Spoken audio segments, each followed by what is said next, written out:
നമസ്കാരം. ഇൻഫിനിറ്റ് സ്റ്റോറീസിന്റെ പുതിയൊരു അധ്യായത്തിലേക്ക് എല്ലാവർക്കും സ്വാഗതം. ലോകമെമ്പാടുമുള്ള ഹൈന്ദവ വിശ്വാസികൾ വിഷുവിനെ വരവേൽക്കാനായി അവസാനവട്ട ഒരുക്കങ്ങളിലാണ്. ലോകമെമ്പാടുമുള്ള മലയാളികൾ വിഷുക്കണി ഒരുക്കുന്നതിൻ്റെ അവസാനവട്ട തിരക്കുകളിലാണ്.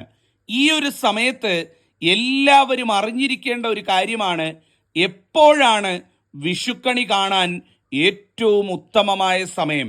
ഭഗവാന്റെ സാന്നിധ്യം, സാക്ഷാൽ നാരായണൻ, നമ്മുടെ ശ്രീകൃഷ്ണ ഭഗവാൻ ഈ ഭൂമിയിലുണ്ട് എന്ന് കരുതപ്പെടുന്ന വിഷുവിലെ കണി കാണാൻ ഏറ്റവും നല്ല മുഹൂർത്തം എപ്പോഴാണ്? അതിനെപ്പറ്റിയാണ് ഞാൻ ഇന്ന് പറയാൻ പോകുന്നത്. നിങ്ങളുടെ കൂട്ടുകാര്, ബന്ധുക്കള്, ഇവരോടൊക്കെ നിങ്ങൾ പറയണം, ഭഗവാന്റെ സാന്നിധ്യം ഭൂമിയിലുള്ള കണി കാണാൻ ഏറ്റവും നല്ല സമയം എന്ന് പറയുന്നത് ഞാൻ ഈ പറയാൻ പോകുന്ന സമയമാണ് എന്നുള്ളത്.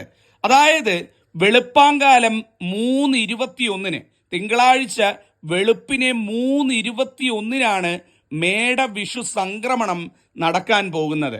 ഏതാണ്ട് വെളുപ്പിനെ 4:42 ആവുമ്പം, 14 തീയതി വെളുപ്പിനത്തെ കാര്യമാണ് പറയുന്നത്, 4:42 ബ്രഹ്മമുഹൂർത്തം തുടങ്ങുന്നതാണ്. അപ്പം ആ 3:21 മേട വിഷു സംക്രമണം നടന്നു കഴിഞ്ഞ് 4:42 ഈ ബ്രഹ്മമുഹൂർത്തം ആരംഭിച്ച് ആദ്യത്തെ 12 മിനിറ്റ് ഉണ്ടല്ലോ, അതാണ് കണി കാണാൻ ഏറ്റവും നല്ല സമയം എന്ന് പറയുന്നത്. കൃത്യമായിട്ട് പറഞ്ഞാൽ വെളുപ്പിനെ 4:42 മുതൽ 4:54 വരെയുള്ള സമയമാണ് വിഷുക്കണി കാണാൻ ഏറ്റവും നല്ല സമയം. അപ്പം അലാറം വെക്കുന്നവരെല്ലാം ഈ 4:42 4:54 ഇടയിലുള്ള ഒരു സമയത്ത്, ആ ഒരു സമയത്ത് അലാറം വെച്ച് എഴുന്നേറ്റ് വിളക്ക് തെളിയിച്ച് ആ കണി കാണുന്നത് സാക്ഷാൽ ശ്രീകൃഷ്ണ ഭഗവാനെ നേരിൽ കാണുന്നതിന് ഭഗവാൻ അവിടെ ഉണ്ടാവുമെന്നാണ് പറയുന്നത്. അത്രയും ചൈതന്യമാണെന്നാണ് പറയുന്നത്. അപ്പം എല്ലാവരും, കണി കാണുന്ന എല്ലാവരും മേടസംക്രമണം കഴിഞ്ഞാൽ 3:21 കഴിഞ്ഞാൽ എപ്പം വേണമെങ്കിലും കണി കാണാം. പക്ഷേ ഈ മുഹൂർത്തത്തിൽ കണ്ടു കഴിഞ്ഞാൽ ഏറ്റവും ഫലം, ഇരട്ടി ഫലം എന്ന് പറയാൻ സാധിക്കും. 4:42 4:54 ഇടയിലുള്ള സമയം. എന്നാൽ കണി കാണാൻ ഏറ്റവും നല്ല അവസാന സമയം എന്ന് പറയുന്നത് 5:28 കഴിയുന്നതും 5:28 മുമ്പ് വെളുപ്പിനെ കണി കാണുന്നതാണ് ഏറ്റവും ശരി. 6 മണി 7 മണി വരെ കിടന്നുറങ്ങിയിട്ട് അതിനുശേഷം എഴുന്നേറ്റ് വിളക്ക് കത്തിച്ച് കാണുന്നതിന് ഫലമില്ല എന്ന് സാരം. ആ വെളുപ്പിനെ സമയത്ത് 5:28 മുമ്പെങ്കിലും ഏറ്റവും കുറഞ്ഞത് കണി കണ്ടിരിക്കണം എന്നുള്ളതാണ്. അപ്പം ഏറ്റവും നല്ല മുഹൂർത്തം 4:42 4:54 ഇടയിലാണ്. ഈ വെളുപ്പിനെ വിളക്ക് കത്തിക്കാനായിട്ട് നമ്മൾ ഈ സമയത്ത്, ഞാൻ ഈ പറഞ്ഞ ബ്രഹ്മമുഹൂർത്ത സമയത്ത് എഴുന്നേൽക്കുന്ന സമയമുണ്ടല്ലോ, ആ സമയത്ത് വിളക്ക് കത്തിക്കാൻ നിൽക്കുമ്പോഴോ അല്ലെ ഉറക്കം എഴുന്നേറ്റ് വിളക്ക് കത്തിക്കാൻ വരുന്ന സമയത്തോ വിഷുപ്പക്ഷിയുടെ ശബ്ദം കേൾക്കുന്നത് അതീവ ശുഭകരമാണെന്നാണ് പറയുന്നത്. വിഷുപ്പക്ഷിയുടെ ശബ്ദം കേട്ടുണരുന്നത് നിങ്ങളുടെ ജീവിതത്തിൽ സൗഭാഗ്യം വരാൻ പോകുന്നുണ്ട് എന്നുള്ളതിൻ്റെ ലക്ഷണമാണ്. അപ്പം വെളുപ്പിനെ ഈ വിഷുക്കണിക്ക് വിളക്ക് തെളിയിക്കാൻ എഴുന്നേൽക്കുമ്പം കിളികൾ കൂവുന്നതായിട്ട്, കിളികളുടെ ശബ്ദം കേൾക്കുന്നതായിട്ട്, കുയില് കൂവുന്നതായിട്ട് കേൾക്കുന്നുണ്ട് എന്നുണ്ടെങ്കിൽ അത് വിഷുപ്പക്ഷിയുടെ ശബ്ദമാണ്. അവിടെ ഭഗവാനുണ്ട്, ആ വീട്ടിൽ ഭഗവാൻ വന്നിരിക്കുന്നു നമ്മളെ അനുഗ്രഹിക്കാൻ എന്നുള്ളതിൻ്റെ 1 നമ്പർ ലക്ഷണമാണ്. അങ്ങനെ വിളക്ക് കൊളുത്താനായിട്ട് വരുന്നവര് എല്ലാവരും നാരായണ നാരായണ നാരായണ എന്ന് പറഞ്ഞുകൊണ്ട് വന്ന് ഐശ്വര്യമായിട്ട് ആ നിലവിളക്ക് തെളിയിക്കുക. നിലവിളക്ക് തെളിയിക്കുന്ന സമയത്ത് ഓം നമോ ഭഗവതേ വാസുദേവായ, ഓം നമോ നാരായണായ, ഓം ശ്രീകൃഷ്ണായ പരമാത്മനേ നമ എന്ന് ചൊല്ലി പ്രാർത്ഥിക്കുക. ഈ ഒരു നാമം എല്ലാവരും നാളെ കണി കാണുന്ന എല്ലാവരും ചൊല്ലണം കേട്ടോ. എങ്ങനെയാണ്? ഓം നമോ ഭഗവതേ വാസുദേവായ, ഓം നമോ നാരായണായ, ഓം ശ്രീകൃഷ്ണായ പരമാത്മനേ നമ. ഇങ്ങനെ ചൊല്ലി ഭഗവാനെ പ്രാർത്ഥിക്കുക. അതിൽ പരം ഒരു ഐശ്വര്യം നിങ്ങൾക്ക് വരാനില്ല. അപ്പോൾ എഴുന്നേൽക്കേണ്ട സമയം എഴുന്നേറ്റ് വരിക. വിഷുപക്ഷിയുടെ ശബ്ദം കേൾക്കുന്നുണ്ടോ എന്ന് നോക്കുക. കേട്ടാൽ ഏറ്റവും നല്ലത്, കേട്ടില്ലെങ്കിൽ വിഷമിക്കേണ്ട, കേട്ടാൽ ഏറ്റവും ചൈതന്യമാണ് കേട്ടോ. കേട്ടുകൊണ്ട് വന്ന് ആരൊക്കെ കേൾക്കുന്നുണ്ടെന്നൊന്ന് പറയണേ, നാളെ മറ്റന്നാളും ഒക്കെ ആയിട്ട്. കാരണം ഏറ്റവും ഭാഗ്യമായിട്ടുള്ള കാര്യമാണ്. ആരൊക്കെ വിഷുവിന് രാവിലെ വിളക്ക് കത്തിക്കാൻ വരുമ്പം വിഷുപക്ഷിയുടെ ശബ്ദം കേട്ടുവെന്ന് പറയണം. ഞാൻ കാത്തിരിക്കും. അത് കേൾക്കാൻ കഴിയുന്നത് തന്നെ മഹാപുണ്യമായി കരുതുന്നു. അങ്ങനെ വിളക്ക് കത്തിച്ചിട്ട് നല്ല സുഗന്ധമുഖരിതമായിട്ട് ചന്ദനത്തിരികളും അത്യാവശ്യം കുറച്ച് മുല്ലപ്പൂ ഒക്കെ വാങ്ങി അലങ്കരിക്കാവുന്നുണ്ടെങ്കിൽ ഈ നമ്മളുടെ കണിക്കൊന്നയോടൊപ്പം മുല്ലപ്പൂവും വെക്കുന്നത് ഏറ്റവും നല്ലതാണ്. വേറെ ഒന്നും കൊണ്ടല്ല മുല്ലപ്പൂ എന്ന് പറഞ്ഞത്, നല്ല സുഗന്ധമാണ്. സുഗന്ധം ഇങ്ങനെ വമിഞ്ഞൊഴുകുമ്പോൾ എന്തോ പറ്റും, മഹാലക്ഷ്മി ദേവി അത്രയും സന്തുഷ്ടയാവും. ഭഗവതി അത്രയും സന്തോഷം കൊണ്ട് നമുക്ക് അനുഗ്രഹം ചൊരിയുമെന്നാണ് പറയുന്നത്. അപ്പം നല്ല ചന്ദനത്തിരികൾ, നല്ല സുഗന്ധം വമിപ്പിക്കുന്ന കുന്തിരിക്കം പോലെയുള്ള കാര്യങ്ങൾ, അല്ലെങ്കിൽ സുഗന്ധ വസ്തുക്കൾ, മുല്ലപ്പൂ, ഇതൊക്കെ വിതറി ആ കണി വെച്ചിരിക്കുന്നിടത്ത് ചെല്ലുമ്പം തന്നെ എന്തെന്നില്ലാത്തൊരു സന്തോഷം നമുക്ക് അനുഭവപ്പെടുന്ന രീതിയിൽ സുഗന്ധമുഖരിതമായിരിക്കണം. അങ്ങനെ സുഗന്ധമുഖരിതമായിട്ടുള്ള ചന്ദനത്തിരിയൊക്കെ കത്തിച്ച്, വിളക്കൊക്കെ കത്തിച്ച്, ഇരു കൈകളും കൂപ്പി മഹാലക്ഷ്മി ദേവിയെ പ്രാർത്ഥിക്കാൻ മറന്നു പോകരുത് കേട്ടോ. പലർക്കും പറ്റുന്ന ഒരു തെറ്റ്, എല്ലാവരും വിളക്കൊക്കെ കത്തിക്കും, മഹാവിഷ്ണു ഭഗവാനെ പ്രാർത്ഥിക്കും, നാരായണനെ വേണ്ടുവോളം പ്രാർത്ഥിക്കും, നാരായണീയെ മറന്നു പോകും. അതൊരിക്കലും ചെയ്യരുത്.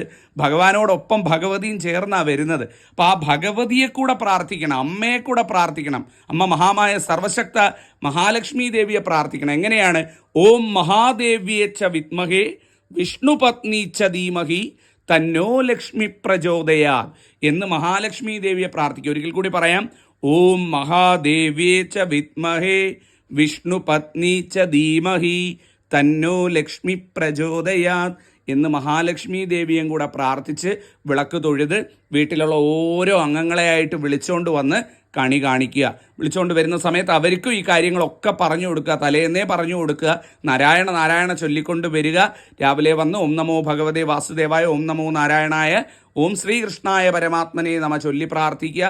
മഹാലക്ഷ്മി ദേവിയെ പ്രാർത്ഥിക്കുക. ഇതെല്ലാം അവർക്കും പറഞ്ഞു കൊടുത്ത് ഓരോ അംഗങ്ങളായിട്ട് വിളക്ക് തൊഴുത് കൈനീട്ടമൊക്കെ കൈമാറി ഐശ്വര്യമായിട്ട് തുടങ്ങുക.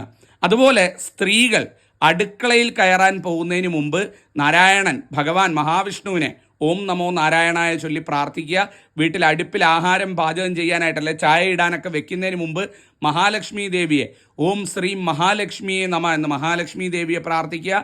അന്നപൂർണേശ്വരി ദേവിയെ ഓം അന്നപൂർണയെ നമ എന്ന് അന്നപൂർണേശ്വരി ദേവിയെ പ്രാർത്ഥിക്കുക. അല്ലെ ഓം അന്നപൂർണേശ്വരി ദേവിയെ നമ എന്ന് അന്നപൂർണേശ്വരി ദേവിയെ പ്രാർത്ഥിക്കുക. ഈ 3 പേരെയും പ്രാർത്ഥിച്ചുകൊണ്ട് വേണം സ്ത്രീകൾ വിഷു ദിവസം അടുക്കളയിൽ കയറാനായിട്ട്. അപ്പോൾ രാവിലെ എന്തെങ്കിലും പാചകം ചെയ്യാനോ അടുക്കള വാതിൽ തുറക്കാനോ അടുക്കളയിൽ എന്തെങ്കിലും അരിയിടാനോ ഒക്കെ പോകുന്നവരുണ്ട് എന്നുണ്ടെങ്കിൽ രാവിലെ തന്നെ നാരായണനെയും മഹാലക്ഷ്മിയെയും അന്നപൂർണേശ്വരി ദേവിയും സ്തുതിച്ചുകൊണ്ട് വേണം ഈ അടുക്കളയിൽ കയറാൻ എന്ന് പറയുന്നത്.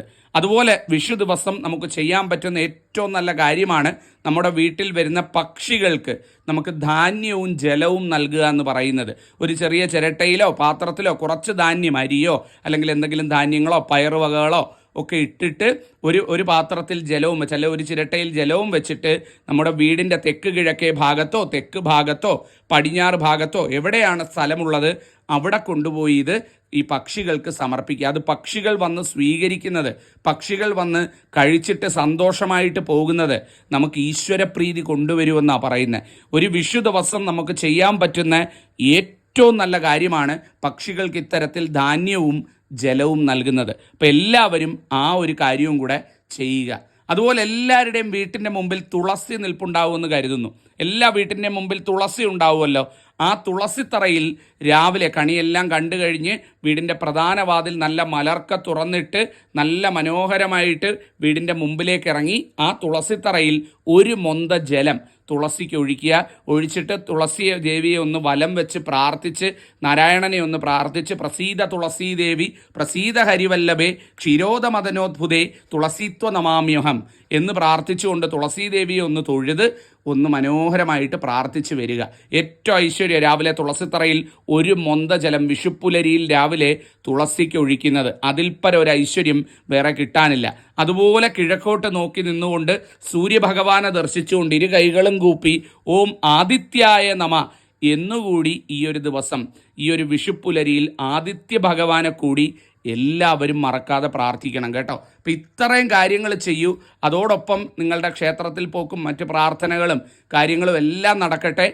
രാവിലെ നല്ല മുഴങ്ങി കേൾക്കുന്ന രീതിയിൽ നാരായണീയം, വിഷ്ണു സഹസ്രനാമം, വിഷ്ണു പുരാണം, ഗരുഡ പുരാണം, അല്ലെങ്കിൽ ലളിതാ സഹസ്രനാമം, ദേവീ മാഹാത്മ്യം, ഇങ്ങനെയൊക്കെയുള്ള കൃതികൾ അല്ലെങ്കിൽ ഇങ്ങനെയൊക്കെയുള്ള കാര്യങ്ങൾ വീട്ടിൽ മുഴങ്ങി കേൾക്കുന്ന രീതിയിൽ നിങ്ങൾക്ക് വീട്ടിൽ പ്ലേ ചെയ്തോ അല്ലെങ്കിൽ ടി വിയിലിട്ടോ അല്ലെങ്കിൽ നിങ്ങൾക്ക് തന്നെ പാരായണം ചെയ്യുമെങ്കിൽ അങ്ങനെയോ മുഴങ്ങി കേൾപ്പിക്കാവുന്നതാണ്. ഏറ്റവും ഐശ്വര്യമായിരിക്കും. ഭഗവാനും ഭഗവതി ആ വീട്ടിൽ വരും. ഈ വിഷു നിങ്ങൾക്ക് എല്ലാ സൗഭാഗ്യത്തിൻ്റെയും സർവ്വ വിജയത്തിൻ്റെയുമായി തീരും, നന്നായി വരുന്നതായിരിക്കും. അപ്പോൾ ഈ കാര്യം പറയാൻ വേണ്ടിയാണ് ഇന്ന് വന്നത്. ജഗദീശ്വരൻ അനുഗ്രഹിക്കട്ടെ. നിങ്ങൾക്കും കുഞ്ഞുങ്ങൾക്കും കുടുംബത്തിനും എല്ലാ നന്മകളും വരട്ടെ എന്ന് ആത്മാർത്ഥമായിട്ട് ഉള്ളിൽ തട്ടി പറയുന്നു. നന്ദി, നമസ്കാരം.